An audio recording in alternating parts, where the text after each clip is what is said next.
Les attaques récentes contre les églises du nord du pays sont probablement le fait de djihadistes dont les activités se développent dans la région. Pourtant, une opération militaire vise à contenir cette menace. Le ministre des Affaires étrangères du Burkina Faso, Alpha Bari, a affirmé que la lutte contre le terrorisme est devenue un combat pour la survie même de la région du Sahel, qui comprend le Burkina Faso, le Tchad, le Mali, la Mauritanie et le Niger. Rien qu'au Burkina Faso, les djihadistes ont forcé 100 000 personnes à fuir leur foyer au cours des derniers mois. 3 principaux groupes ont établi un front dans le nord et l'est du pays, Ansarul Islam, le groupe de soutien à l'islam et aux musulmans, GSIM, et le groupe État islamique dans le Grand Sahara, ISGS en anglais.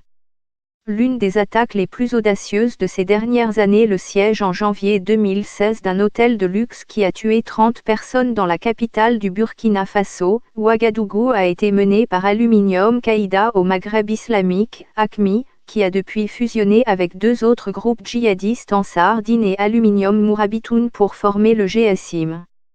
Ces groupes opèrent au Mali, au Niger et au Burkina Faso.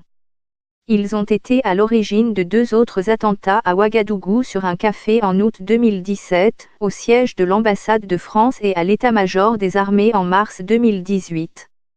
Une vidéo de propagande diffusée le mois dernier par le groupe État islamique montre que le Sahel suscite des convoitises. Les frères du Burkina Faso et du Mali ont été félicités pour leur serment d'allégeance. Ansarul Islam, qui signifie défenseur de l'islam, est un groupe local fondé en 2016 par le populaire prédicateur radical, Ibrahim Malam Dicko. Il aurait combattu au Mali, aux côtés des djihadistes qui se sont emparés du nord du pays en 2012. Juste avant l'intervention française. Ibrahim Malam Dicko est décédé en avril 2017 et son frère Jafar dirige désormais le groupe, qui a reçu un soutien logistique d'AQMI et de l'ISGS, selon Human Rights Watch. La frustration face au manque d'emploi et d'infrastructures a fait du Burkina Faso un terreau fertile pour le recrutement des djihadistes, et il existe de nombreux petits groupes qui ne sont pas tous affiliés à de grands groupes ou n'épousent pas tout l'idéologie islamiste. Selon The Economist, beaucoup se battent pour des terres agricoles ou contre la corruption du gouvernement, mais adoptent l'étiquette djihadiste parce qu'ils sont musulmans. Au cours du dernier mois, il y a eu au moins 5 attaques ciblant des chrétiens, dont plusieurs ont eu lieu pendant les offices religieux. Même s'il n'y a eu aucune revendication, les analystes sont persuadés que toutes ces attaques portent la marque des djihadistes. Selon Jalil Louna, expert des groupes djihadistes au Sahara à l'université Aluminium à Kawain au Maroc, il s'agit d'un changement de tactique. Habituellement, les minorités religieuses ne sont pas touchées, en particulier les minorités chrétiennes, et ce depuis que les violences ont éclaté dans la région, constate-t-il. 4 morts dans l'attaque d'une église au Burkina Faso, c'est particulièrement troublant, étant donné la longue histoire de tolérance religieuse du Burkina Faso, mais cela fait partie d'une stratégie djihadiste visant à attiser le conflit religieux et intercommunautaire. C'est une vieille tactique de guérilla et de terrorisme que d'accroître leur rang en alimentant la violence de masse, analyse Louis Audet-Gosselin du réseau canadien de recherche sur le terrorisme. Les conflits et l'instabilité créent également les conditions qui permettent aux djihadistes d'installer des bases et de contrôler des territoires. 6 personnes, dont un prêtre, tuées dimanche au Burkina Faso. 6 personnes dont un pasteur abattu au Burkina Faso. La situation sécuritaire dans le pays se dégrade presque tous les jours, s'alarme Louis Audet-Gosselin. Les groupes djihadistes gagnent du terrain petit à petit, forçant les fonctionnaires et la souveraineté de l'État à se retirer de plusieurs zones rurales et de plus en plus de certaines villes. Les personnes visées sont souvent associées à l'État, conseillers villageois, maires, policiers, fonctionnaires et civils accusés de collaborer avec les militaires. Les écoles et les enseignants sont des cibles faciles pour les djihadistes qui s'opposent à l'éducation laïque. Récemment, plus d'1 millier d'écoles dans le nord ont été fermées, ce qui affecte plus de 150 000 enfants. 10 gendarmes tués dans une embuscade au Burkina Faso. Burkina Faso, l'IGS revendique des attaques. Human Rights Watch a également signalé de nombreux abus commis par les forces gouvernementales au cours d'opérations antiterroristes, notamment des exécutions sommaires de Pulse, un groupe ethnique d'éleveurs semi-nomades en grande partie musulmans. L'armée est assez brutale et tend à désigner l'ensemble de la communauté Peul comme coupable en l'assimilant à des groupes djihadistes, ce qui conduit à un djihadisme croissant de la part des jeunes Peuls, explique Louis Audet-Gosselin. Le manque de services publics a créé un vide que les groupes djihadistes ont exploité en comblant parfois les attentes de la population. Mais leur présence signifie surtout chaos et violence. Burkina Faso, 60 personnes victimes d'exécutions sommaires. Un habitant de la ville de Djibo, dans le nord du pays, a témoigné au micro de la BBC, beaucoup de maisons ont été abandonnées. L'activité économique s'est arrêtée. Nous n'avons plus de vie nocturne. Les Occidentaux qui sont des cibles de grande valeur sont partis. Selon des témoins, des hommes armés se livrent aussi de temps en temps à des actes de saccage, pillant des magasins et agressant des personnes. Il existe une crainte, celle que l'influence des groupes djihadistes basés au Burkina Faso ne s'étende au sud, leur donnant accès à des ports maritimes. Qui dit port maritime parle de la possibilité de faire passer des armes, de la drogue et d'autres marchandises illégales afin de financer leurs activités.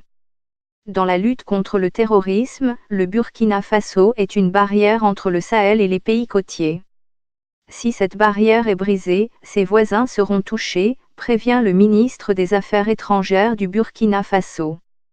En avril, lorsque le dirigeant djihadiste Oumarou Diallo, qui opérait dans l'est du Burkina Faso, a été arrêté avec une vingtaine de ses partisans, des sources de sécurité ont confié à la BBC avoir trouvé des preuves qu'il était en contact avec des personnes au Togo, au Bénin et au Ghana. L'exemple le plus médiatisé de cette insécurité grandissante est l'enlèvement de touristes français dans un parc national dans le nord du Bénin, en mai dernier. Lorsque les officiers des forces spéciales françaises ont obtenu leur libération, les ravisseurs les avaient déjà transférés dans le nord du Burkina Faso et beaucoup pensent qu'ils prévoyaient de les livrer à des djihadistes basés au Mali. La ministre des Armées françaises, Florence Parly, a déclaré à ce moment-là qu'il y avait deux principaux groupes djihadistes opérant près de l'endroit où les touristes français avaient été emmenés, l'un lié à Aluminium Qaïda et l'autre au groupe État islamique. Le journal Le Monde rapporte, citant une source anonyme, que des groupes armés se sont installés dans le nord du Togo et du Bénin, dans des zones forestières difficiles d'accès, où sévissent les trafiquants et les bandits. 3 des 4 otages libérés au Burkina Faso rentrent au pays. Les analystes affirment que de nombreuses recrues s'enrôlent, non pas par idéologie, mais simplement parce qu'elles y voient la seule alternative au dénuement. Mais ce qui préoccupe le gouvernement burkinabé, c'est que, selon certains responsables du renseignement, des anciens soldats du régiment de sécurité présidentielle, le RSP, ont prêté main forte à Ansarul Islam. Le RSP était une unité créée par l'ancien président Blaise Compaoré pour sa sécurité personnelle, mais lorsque celui-ci a été écarté du pouvoir à la suite d'un soulèvement en 2014, la garde rapprochée du président s'est sentie menacée. Dans un effort de survie, ses membres ont organisé un coup d'État de courte durée contre le gouvernement de transition avant d'être contraints de céder le pouvoir par les pays voisins. Diendéré, commanditaire du coup d'État au Burkina Faso, fuyant la justice par la suite, de nombreux éléments du RSP, dont un officier appelé Boubacar Sawedogo, sont tombés dans la clandestinité. En 2017, selon un journal malien, des responsables ont déclaré avoir intercepté une communication entre Boubacar Sawedogo et le dirigeant d'Ansarul Islam. Ceci confirme ce que le gouvernement soupçonnait depuis longtemps, la possibilité que d'anciens membres du RSP aient participé à des attaques djihadistes au Mali et au Burkina Faso. L'état d'urgence a été déclaré dans plusieurs régions en décembre, accordant aux forces de sécurité des pouvoirs supplémentaires pour fouiller les maisons et restreindre la liberté de circulation. Selon l'ONU, plus d'un cinquième du budget national du Burkina Faso est consacré à la défense et à la sécurité. Mais l'ancienne colonie française, un pays pauvre, même selon les normes ouest-africaines, est en sérieuse difficulté. Les forces de sécurité restent mal équipées face à l'ampleur de la menace djihadiste. Le Burkina Faso fait partie du G5 Sahel, une force régionale de 5 pays, créée en septembre 2017 pour combattre les djihadistes. La plupart des fonds promis par les partenaires et les donateurs, y compris l'Union européenne, n'ont toujours pas été remis au Burkina Faso, selon Simon Gongo, un journaliste de la BBC. La reconstruction d'un appareil de sécurité efficace, avec une branche du renseignement compétente et des commandos d'élite, prendra du temps, de même que l'amélioration de la capacité opérationnelle du G5, affirme International Crisis Group dans son dernier rapport sur le Burkina Faso. La France a également près de 4500 soldats dans la région du Sahel, dans le cadre d'une mission antiterroriste en cours, l'opération Barkhane.